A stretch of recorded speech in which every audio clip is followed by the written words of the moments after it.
We begin our show on Capitol Hill, where senators are still haggling over President Trump's landmark tax and spending bill, what he calls the big, beautiful bill. The clock is ticking, with Friday's self-imposed deadline to get it passed edging closer. What's known as the vote-a-rama process is still going on after a mammoth overnight session. Vote-a-rama sounds more fun than it is. It gives senators a chance to offer unlimited amendments, and it can last many hours. Republican leaders had hoped to wrap up the process by yesterday afternoon, but major roadblocks like cuts to Medicaid funding are holding up the bill's progress. Lawmakers on both sides of the aisle argued their case during this marathon session. Giving a tax break to the richest people and most profitable corporations is a choice. And paying for it by kicking 17 million Americans off their health insurance is a choice. Y'all will never do anything to make sure taxes go down, so we're going to make sure they go down forever. Current policy is good tax policy. Stick with the bill we wrote.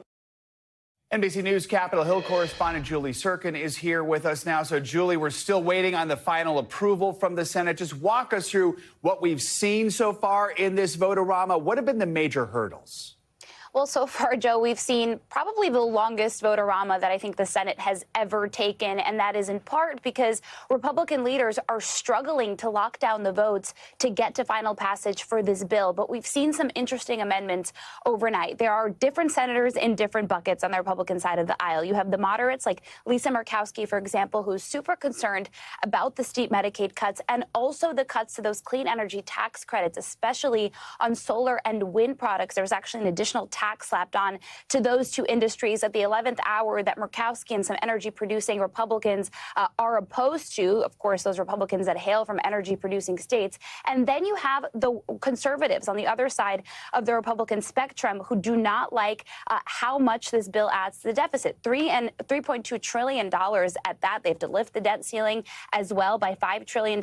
So now you have a situation where all night, the last few hours, these Republican senators, the moderates, the conservatives, were shuttling in and out of Leader Thune's office as he tried to get them to yes. Still no answer on that. But I'll tell you, Vice President Vance is in the building to break a potential tie. Which is a sign of just how close this vote could be. So, Julie, if this bill does advance from the Senate, is there any guarantee that it will get through the House smoothly by the Friday deadline? Well, here's the catch. I mean, Johnson has been telling his members all along, we are working super closely with the Senate. They're not going to change this bill much.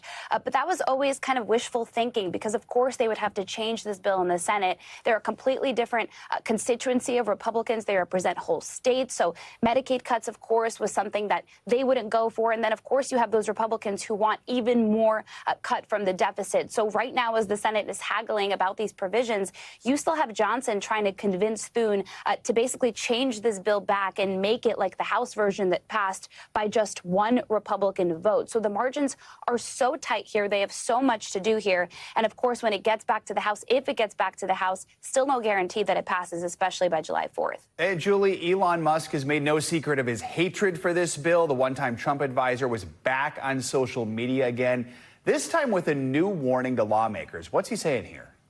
Well, this is what's really notable, and I was talking with my colleagues about this yesterday because on one hand, these Republicans have primary threats, as you see on your screen, from President Trump. I'm talking about someone like Tom Tillis, who ultimately decided over the weekend he's just not going to run for re-election because of it. But then you have Elon Musk, as this post that you just showed on your screen there, saying he's going to primary anybody who votes for this bill. He said every member of Congress who campaigned on reducing government spending and then immediately voted for the biggest debt increase in history should hang their head in shame, and that he will spend money to knock them out of the election next cycle. And certainly this is a threat that Republicans are paying attention to. Most notably, Elon Musk did say that he would help Thomas Massie, who, of course, was the House no vote, that, of course, will be the other no vote on this bill if and when it goes back to the House, and somebody that President Trump basically threatened to kick out of Congress. So that'll be interesting to watch as well. All right, a lot to watch right now. Julie Sirkin, thank you so much. So this bill is more than 900 pages long, which begs the question,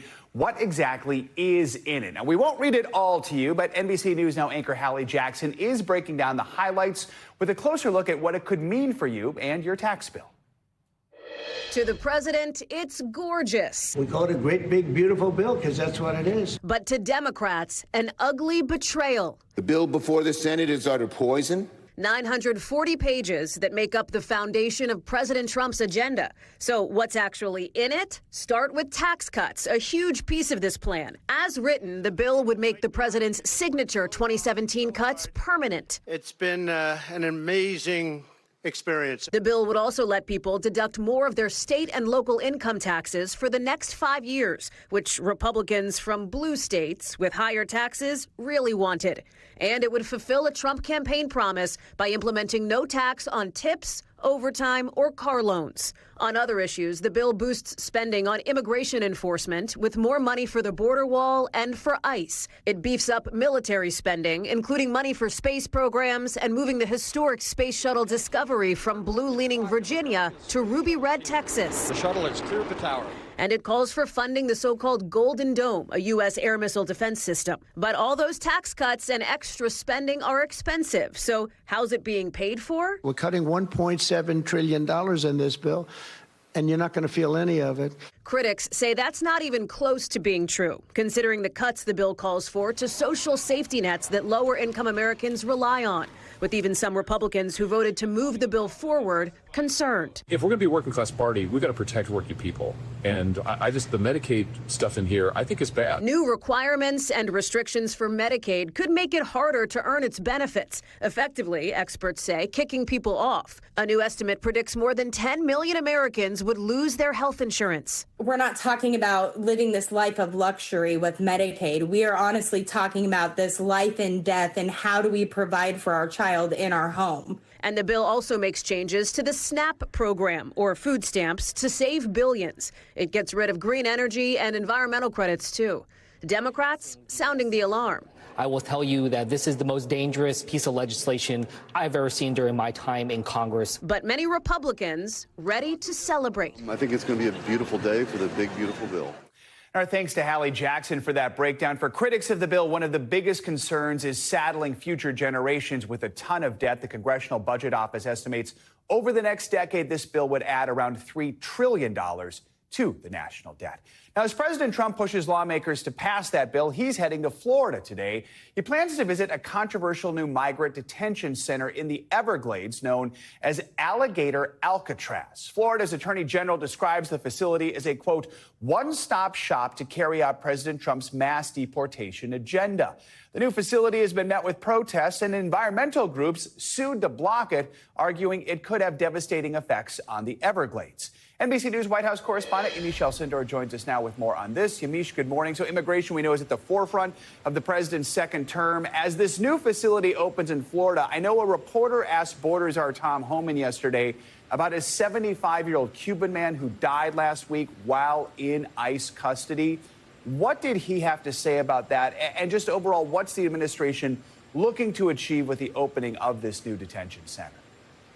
Well, good morning, Joe. As you said, the president is going to be focused on his signature issue, which is immigration. And as you said, his Borders' Tom Homan was asked specifically about the death of that man in ICE custody. I want to read to you part of what he said to reporters. He said, I am unaware of that. I'm not aware of that. I mean, people die in ICE custody. People die in county jail. People die in state prisons. The question should be, how many lives does ICE save? Because when they go into detention, we find many with diseases and stuff that we deal with right away to prevent that. So Tom Homan there saying he doesn't really know much about that man's specific case, but that ICE essentially is actually helping people, he's arguing, by helping them when it comes to other health concerns. Now, when it comes to what the president is doing today, he is going to be leaving this morning and going to Florida to this new immigration detention facility. As you said, it's Alligator Alcatraz. And what it is essentially is this new migrant facility that's going to house between 3,000 and 5,000 migrants. It's going to cost about $450 million a year.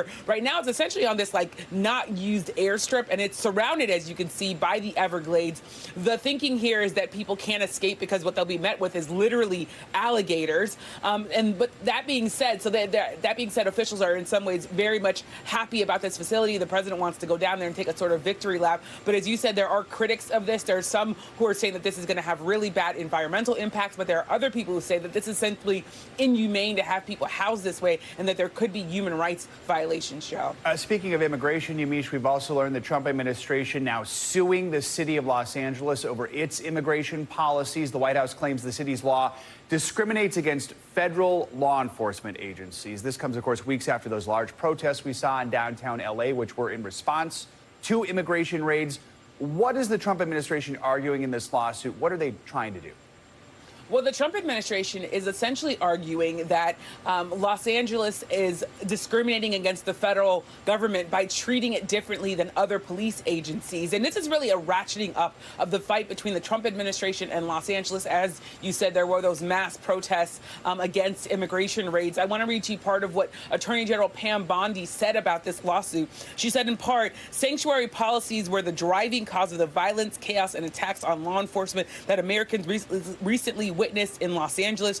Jurisdictions like Los Angeles that flout federal law by prioritizing illegal aliens over American citizens, of course, her words, are undermining law enforcement at every level. It ends under President Trump. So, of course, Los Angeles is going to be pushing back on this. And this is yet another legal case that we're going to have to follow with the Trump administration related specifically to immigration, Joe. And switching gears, Yamiche, President Trump is set to host Israeli Prime Minister Benjamin Netanyahu at the White House next week. We've learned this comes as Mr. Trump continues to try and push for a ceasefire between Israel and Hamas. What more do we know about this visit?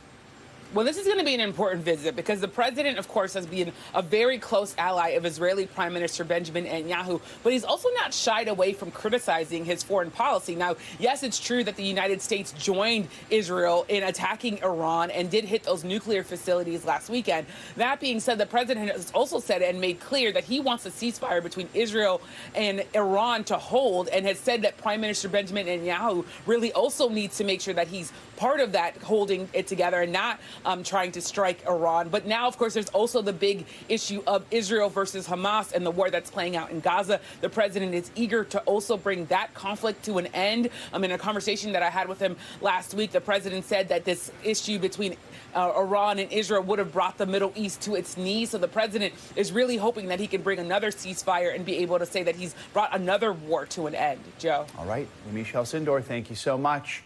Now to a stunning development in that Idaho murder case that has drawn national attention. Bryan Kohberger, the man accused of fatally stabbing 4 college students, now appears ready to accept a plea deal in connection with those murders. He was set to face a trial in just a matter of weeks.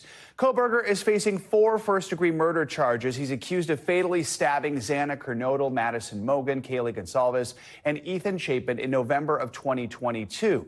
The family of Kaylee Gonsalves said in a statement that they learned about the apparent deal in a letter from prosecutors. Kaylee's father tells NBC News Kohberger has agreed to plead guilty to the murder of his daughter and 3 others with no chance to appeal in order to avoid the possibility of the death penalty. Prosecutors and an attorney for Kohberger declined to comment. Kohberger was a PhD student in criminology at a nearby university. He had maintained his innocence. After numerous delays, his trial was set to finally start in early August. For more on this, let's bring in NBC News legal analyst Angela Senadella. Good to have you here. So we've had 2+ years of legal wrangling. We're just 5 weeks before the trial. Are you surprised we're seeing a deal now? So look, it's definitely jarring to see a defendant who is so vigorously denied his involvement in a case like this.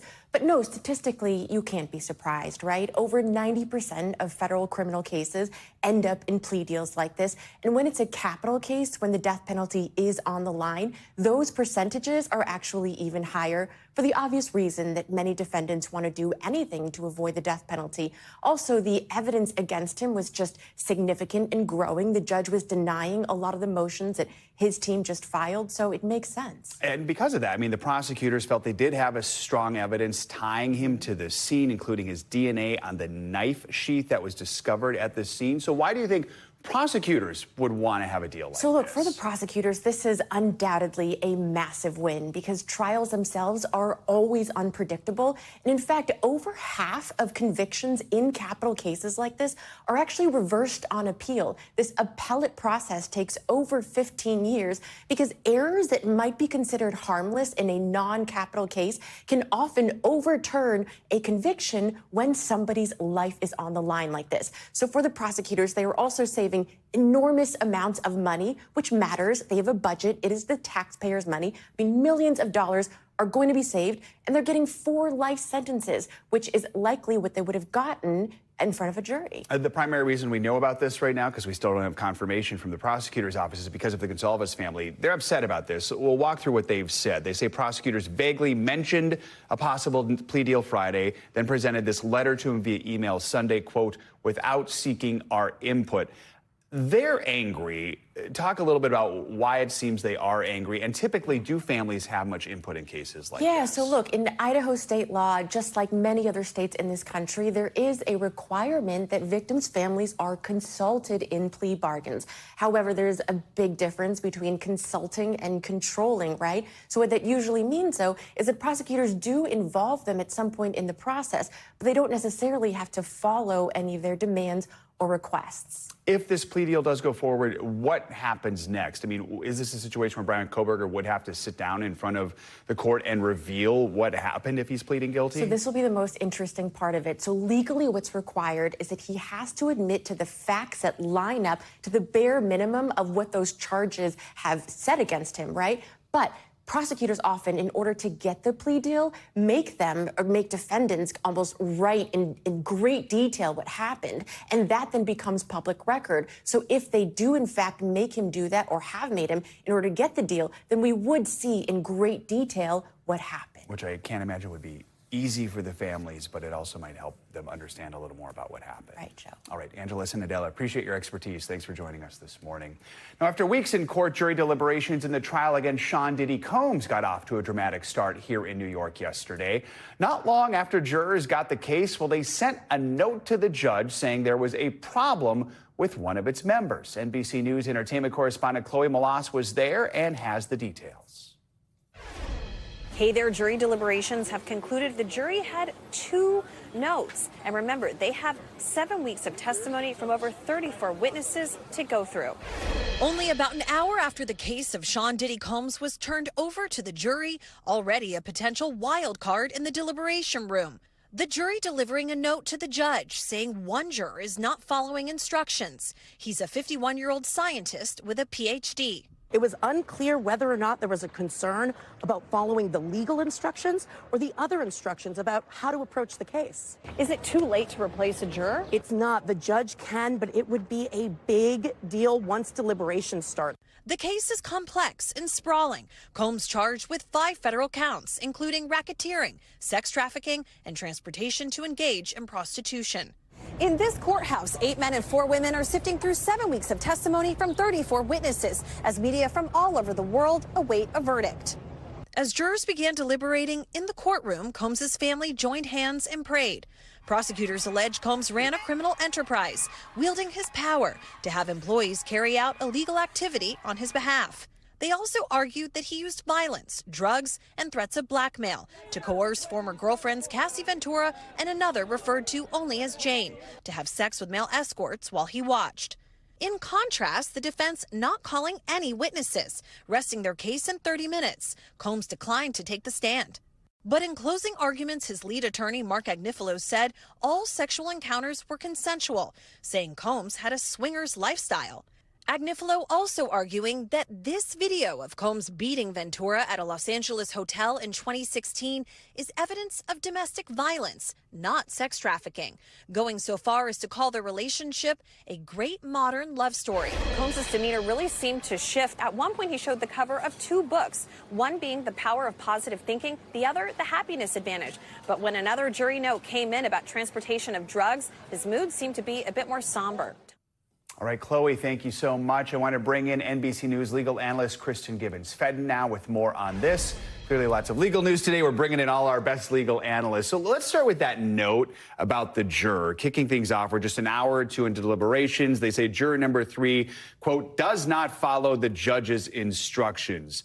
Any idea what that could possibly mean? Could it have an impact on the trial? It could absolutely have an impact on the trial. Whenever a juror is not following the instructions of the court, that can really be a red flag as to whether or not that jury can be fair, impartial, and really look at the evidence and follow the law. But this early in the deliberations, considering the fact that they were able to finish the day and leave without any further problems, I think it's nothing more than that juror was probably just, hungry for lunch. But it could raise an appellate issue if Diddy is convicted. Okay, we'll see what happens there. Let's talk about the evidence when it comes to that hotel surveillance video, which is such an important part of this. It shows Combs assaulting his former girlfriend. What do you make of the defense's argument that, yes, this was domestic violence, but it's not trafficking, which is what's at issue here? I think that was a great way to minimize the blunt blow of that very damning corroborating evidence. However, to call it this, after seeing that video, a modern love story, when there is absolutely nothing loving about domestic violence, I think caused the defense to really lose some authenticity with the jury. I mean, could this video undermine the defense's argument that Ventura and the other women were willing participants in these so-called freak-offs? Absolutely, because it shows that cycle of violence. It shows that pattern that the prosecution did a really beautiful job painting. All right. Originally, the defense had a long list of potential witnesses. In the end, they called no witnesses. We've talked to experts who weren't surprised by this. What did you think, and why did they make that decision, do you believe? Not surprising. In most criminal cases, the defense will not call any jurors. And that's because the prosecution's burden is to make out their case, and the defendant is cloaked with the presumption of innocence. That's a jury instruction that the court will give. But in this case, keep in mind, even though the defense did not call any witnesses, they did a pretty effective job on cross-examination of the prosecution's witness. So they were still able to at least try to raise reasonable doubt through the cross-examination of the prosecution's witnesses. If convicted, Combs could spend a lot of time in prison. Remind us just how high the bar is on each of these charges. What do you think's going on in that jury room as they get going with these deliberations? Listen, the highest charge, he could really see himself in jail for life. This is significant. What's going on? Interestingly, at the end of the day, the jury asked one of the most important questions, I think, when they were looking at some of the predicate charges for the RICO charge. And so what that signals to me at the very minimum is they are at least seeing there was some criminal enterprise. And what they're literally looking at this point, trying to figure out the elements of the predicate charges, specifically possession with intent to deliver, is whether or not the predicate charges meet the burden that the prosecution has to prove beyond a reasonable doubt to be sufficient for that RICO charge. So it does look like the jury, at a minimum, is following the prosecution's narrative. Where it will end at the end of the day, I'm not sure. We won't know until they tell us. All right, Kristen, we appreciate your time this morning. Thanks for joining us. Now, authorities have identified the suspect in that deadly weekend ambush in Idaho. They say 20-year-old Wes Val Rowley killed 2 firefighters and wounded another. What's still unclear is why he allegedly did it. NBC News correspondent Liz Kreutz has the latest from Idaho. Idaho authorities identifying 20-year-old Wes Val Rowley as the suspect they say deliberately ignited a brush fire before then shooting at responding firefighters in a violent ambush attack. We do have some social media presence. Here's some of his social media postings that were recently removed from social media. We have not been able to find any manifesto. The sheriff saying Rowley was found dead from a self-inflicted gunshot wound after an hours-long standoff Sunday at a popular hiking and recreation area in Coeur d'Alene, with more than 300 law enforcement personnel, including the FBI, responding. Everybody shot up here. Law enforcement, code 3 now up here. Authorities saying firefighter engineer Dave Tisdale was injured and 2 battalion chiefs were killed. John Morrison and Frank Harwood, a 17-year veteran of Kootenai County Fire and Rescue. This is an unimaginable tragedy.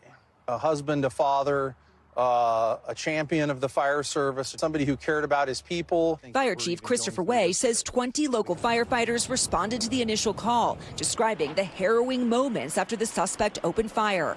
Some hid behind trees in wooded areas. Some actually climbed up higher on the mountain. I know one crew hid behind a fire truck for protection. It's terrifying. Very terrifying.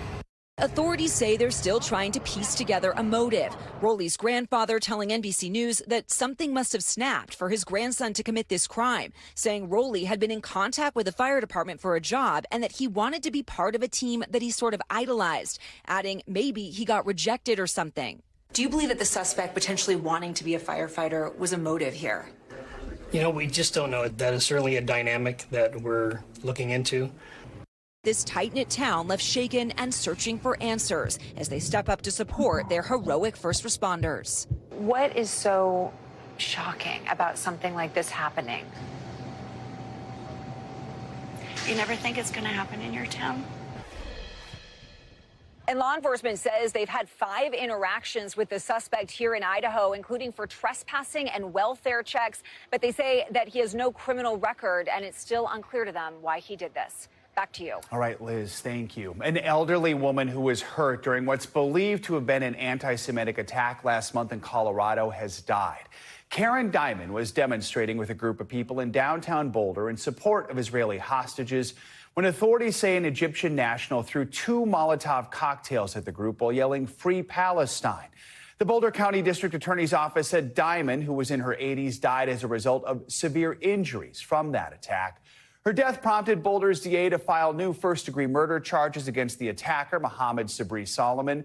He could face now life in prison. He was already indicted last week on 12 federal hate crime counts. Diamond's death also opens the door for federal prosecutors to now seek the death penalty against Solomon. He has pleaded not guilty to all charges. Going to check now on your morning news now weather with meteorologist Angie Lasney. Angie, how's it looking? Hi there, Joe. Good morning to you. Looking a little bumpy in some spots. We've got some thunderstorms to track, but some other locations, especially as we get through the work week and closer to the holiday, looking pretty good. So let's start with what we need to know this morning to get out the door. A little bit of rain working into parts of the Midwest as well as the Northeast. That's where you're going to want the umbrella today. And then looking across parts of the South, we've seen some of these thunderstorms rumbling so far this morning for the southern plains. This cold front that we're tracking through the day today is going to work farther to the east, bring a chance for some stronger storms, specifically from New York, stretching back to West Virginia. There will likely be a threat for some heavy rain, of course, and some flooding, as well as some of those stronger winds and some hail. So we'll watch for that. The tornado threat is on the low end, but this is essentially centered from the northeast, stretching down into the mid-Atlantic. That's where you'll likely see travel delays, especially as we get into the afternoon hours. Those will start to pile up. Notice the front, though, by tomorrow really works offshore for the most part, and we see much quieter conditions, although we're not completely getting rid of the rain across parts of the mid-Atlantic and the southeast. So we'll watch for the rain there. Today, watch for the flash flooding from Philadelphia through Washington, D.C. I think we could see some of these kind of repeated performances from these pockets of rain, these cells that leave us with some really saturated grounds and nowhere for this water to go. So we'll watch for significant flooding. It'll be localized, but it's a possibility across that area. As far as the roads go otherwise, plenty of rain across the east today. So 95, I-80, I-10, I-65 all have the potential to see a little bit of a slower go today as we track some of those afternoon thunderstorms, specifically Boston to D.C. for air travel will likely be difficult. Again, as the afternoon gets underway, this is something that we'll see adding up. Tomorrow, not quite as many of us are going to have to deal with these delays. Yes, still D.C., Charlotte, maybe Miami, but Tampa, I think, would be one of the spots that you really want to watch for any thunderstorms that could leave you with some delays. And that's going to be the same kind of story as we get into Thursday. Good news is, here is the good news, Joe. We've got a whole lot of sunshine on the map for 4th of July. A lot of folks have barbecues and such planned, and we're going to see great conditions for the Northeast, the Great Lakes, the Southwest, even most of the plains. Just watching for a little bit of rain for the South and the upper Midwest. We thank you for watching, and remember, stay updated on breaking news and top stories on the NBC News app or watch live on our YouTube channel.